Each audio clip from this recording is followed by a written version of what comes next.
तलवारबाज बहू।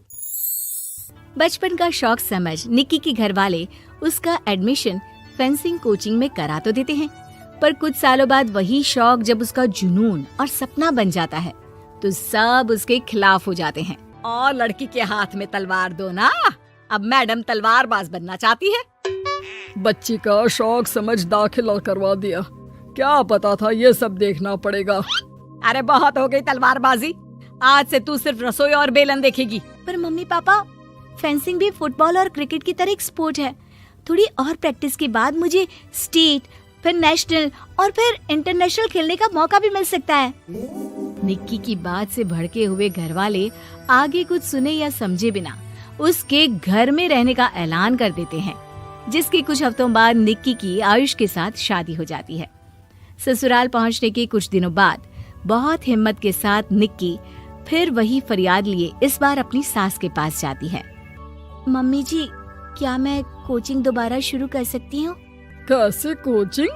तेरे mummy papa ने तो हमें किसी कोचिंग या पढ़ाई के बारे में नहीं बताया। वो पढ़ाई नहीं, फेंसिंग की कोचिंग है।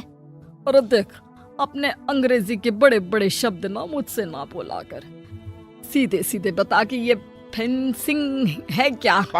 मम्मी पापा के साथ अपने एक्सपीरियंस के बाद निक्की कोई रिस्क ना लेते हुए सास से झूठ बोल मंजूरी ले लेती है, और इसी के साथ निक्की के सपनों की दुनिया शुरू हो जाती है, जिसमें अब वो सुबह उठ जल्दी जल्दी घर का सारा काम खत्म करके ज्यादा से ज्यादा समय अपनी फेंसिंग प्रैक्टिस में बिताने लगती है। इसी तरह महीने बीत जाते हैं। वाओ, आई कांट बिलीव, जो सपना एक बार नामुमकिन लग रहा था, आज मैं उससे सिर्फ 2 हफ्ते दूर हूँ।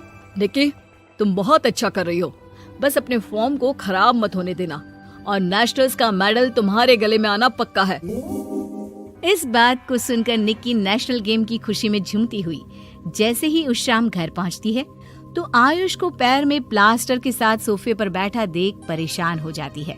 ये क्या, कैसे हुआ? किसी ने मुझे फोन क्यों नहीं किया? ऑफिस से आते हुए रास्ते में किसी ने टक्कर मार दी, इसलिए बहू कल से इसके ठीक होने तक तो कोचिंग से छुट्टी ले ले, डॉक्टर ने पूरा बेड रेस्ट बोला है। पति की हालत और सास की बात से हैरान परेशान निक्की आगे कुछ बोले बिना अपने कमरे में चली जाती है। अब मैं क्या करूंगी? दोनों तरफ मेरी जिम्मेदारी है, अगर एक भी पूरी नहीं की तो लाइफ में दोबारा सुकून की सांस नहीं ले पाऊंगी। सच बता दूं क्या? नहीं, अगर इन्होंने भी घर में कैद कर लिया तो बचा कुचा मौका भी खो दूंगी। भगवान, आपने मुझे कहाँ फंसा दिया। मन ही मन ये सब सोचते हुए निक्की घर के काम और पति की सेवा में लग जाती है। इसी तरह 1 हफ्ता बीत जाता है। बहुत सोचने के बाद भी जब कोई दूसरा रास्ता नहीं दिखता तो निक्की सबको फेंसिंग की सच्चाई बताने का फैसला करती है और सास और पति के पास आती है। मम्मी, आयुष, मुझे आप दोनों से एक बात करनी है। तुम्हें भी मम्मी की तरह गैस हो गई है क्या? तू भी बूढ़ी औरत की मजाक उड़ा ले। एक दिन जब तेरे बच्चे तेरा मजाक उड़ाएंगे ना, तो मैं भी उनके साथ बैठकर हंसूंगी। घर का ये हंसता खेलता माहौल देखकर निक्की आगे कुछ बोल ही नहीं पाती। तभी गोलियां चलने की आवाज सुनकर सब डर जाते हैं और कुछ आतंकवादी घर में घुसकर सबको बाहर निकाल देते हैं, जहां उनके एरिया के बाकी सब लोग भी इकट्ठा होते हैं। कोई किसी भी तरह के होशियारी नहीं करेगा, हमें बस कुछ समय के लिए चुप रहने की जगह चाहिए, इसलिए अगर तमीज में रहोगे तो जिंदा बच जाओगे, और अगर मरने का ज्यादा मन हो तो अपना सीआईडी वाला दिमाग चला सकते हो। डर की वजह से कोई इसके आगे कुछ नहीं बोलता। कुछ घंटे इसी तरह आतंकवादियों की कैद में बैठे रहने के बाद निक्की की सास गुस्से में चिल्लाने लगती है।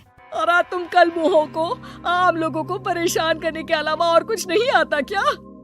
मैं कहती हूँ, अरे एक एक को मेरी बद्दुआ लगेगी, कोई जिंदा नहीं बचेगा। ये आप क्या कर रही हो मम्मी? सॉरी, वो परेशान हो गई इसलिए कुछ भी बोल दिया। प्लीज इन्हें छोड़ दीजिए, आप कुछ नहीं बोलेंगी। अरे तू डरपोक की तरह इनसे माफी मांग रहा है, कुछ तो अपने पापा के गुण ले लेता। अगर आज वो यहाँ होते तो इतनी देर में सबका गला काट चुके होते। क्या मतलब? नहीं मम्मी, प्लीज दोबारा वही सब शुरू मत करना। आखिर कोई मुझे भी बताएगा कि बात क्या है। तेरे ससुर जी अपने समय के सबसे बेहतरीन और उम्दा तलवारबाज थे। कोई कितनी भी बड़ी बंदूक या कितने भी ज्यादा हथियारों के साथ उनके सामने क्यों ना आ जाए, सबको एक एक करके चित कर देते थे। वाह, ससुर जी और क्या क्या करते थे? निक्की का इंटरेस्ट देख सास उसे ससुर जी और उनकी तलवारबाजी की कहानियां सुनाने लगती है, जिन्हें बहुत देर तक सुनने के बाद अपने आप को रोक ना पाते हुए निक्की आखिर उनसे तलवार के बारे में पूछ ही लेती है। मम्मी जी, क्या पापा जी की वो तलवार आज भी आपके पास है? अरे इन्होंने अपने बेटे से ज्यादा उस तलवार से प्यार किया है तो फेंक कैसे देती, संदूक में संभाल कर रखी है। आयुष की बात सुन निक्की की आंखें चमक उठती हैं और वो सब कुछ भूल तलवार निकालने की बात कर बैठती है, जिसे सुन बाकी दोनों की आंखें फट जाती हैं। क्या बोला, जरा फिर से बोल। क्या कहानियां सुनकर तुम भी अपने आप को झांसी की रानी समझने लगी? यही समझ लो कि तुमने झांसी की रानी के साथ ही शादी की है। ओ मोहतरमा, जरा सपनों की दुनिया से बाहर निकल आओ और शांति से बैठ जाओ, आई बड़ी झांसी की रानी बनेगी। माहौल की गंभीरता और सास आयुष का रिएक्शन देख निक्की के पास उन्हें सच्चाई बताने के अलावा और कोई ऑप्शन नहीं बचता, इसलिए वो बिना कुछ सोचे समझे और देर किए उन्हें पूरी सच्चाई बता देती है, जिसे सुन दोनों भौंचक्के रह जाते हैं। और इसी के साथ अगले हफ्ते मुझे नेशनल्स खेलने का भी मौका मिला है, भरोसा कीजिए मैं कर सकती हूँ। निक्की की बातों से अभी तक सदमे में बैठे आयुष और सास उनकी तबीयत खराब होने का बहाना बनाते हैं और दवाइयाँ लाने के बहाने घर के अंदर जाने की बात करते हैं, जिस पर एक आतंकवादी भी उनके साथ घर के अंदर जाता है। निक्की दवाइयाँ लेने के बाद बाथरूम का बहाना बनाकर सास के कमरे में पहुंच जाती है। अब क्या बाथरूम भी साथ चलोगे? यहीं कमरे में रुको। 5 मिनट में बाहर नहीं आई तो अंदर आकर सारी गालियां सिर में उतार दूंगा। निक्की बाथरूम के अंदर चली जाती है। अब क्या करूं? तलवार कैसे निकालूं? मुझे किसी भी तरह इससे छुटकारा पाना होगा। सोच निक्की, जल्दी कुछ सोच।